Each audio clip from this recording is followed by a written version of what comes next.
আসসালামু আলাইকুম এভরিওয়ান। এই যে গরম গরম রং চা নিয়ে বসে গেলাম। আমি রং চাতেই অভ্যস্ত হয়ে গেছি। দুধ চা মাঝে মধ্যে খাই, কারণ দুধ চা মানে খাওয়ার পর আমার গ্যাস্ট্রিক বেড়ে যায়, আমি সহ্য করতে পারি না। দুধ চা আমার পছন্দের, কিন্তু আমি খাইতে পারি না। আমি মাঝে মধ্যে দুধ চা খাই আর সব সময় রং চা খাই। রং চাই এখন ভালো লাগে। আর এই যে দেখেন আমার ছেলে কি বানাইছে।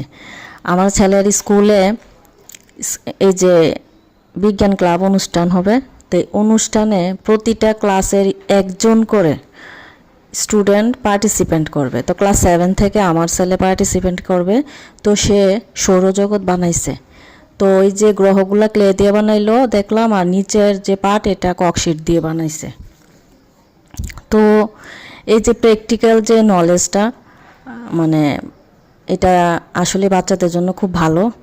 এই প্র্যাকটিক্যাল নলেজ বাচ্চারা ভুলবে না।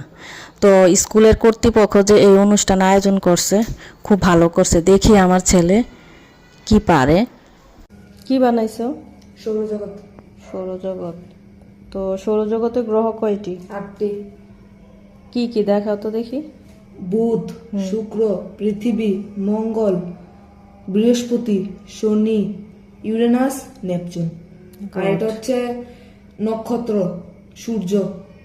সূর্যের আশপাশে প্রত্যেকটি গ্রহ ঘুরে। তাহলে নক্ষত্রের চারিদিকে গ্রহ ঘুরে। আচ্ছা, ঠিক আছে। তো ভালোই হয়েছে, মানে এটা বানাতে যায়, মানে ওর আর কোনো দিন গ্রহ আর নক্ষত্র এগুলো আর ভুলবে না। সে প্র্যাকটিক্যাল হয়ে গেল, আমার ভালো লাগছে। যাই হোক, ওর স্কুলের সায়েন্স ক্লাবে সৌরজগৎ সম্পর্কে ওর যে নলেজ, এটা ভালোভাবে প্রেজেন্টেশন করতে পারলে এখন হলো।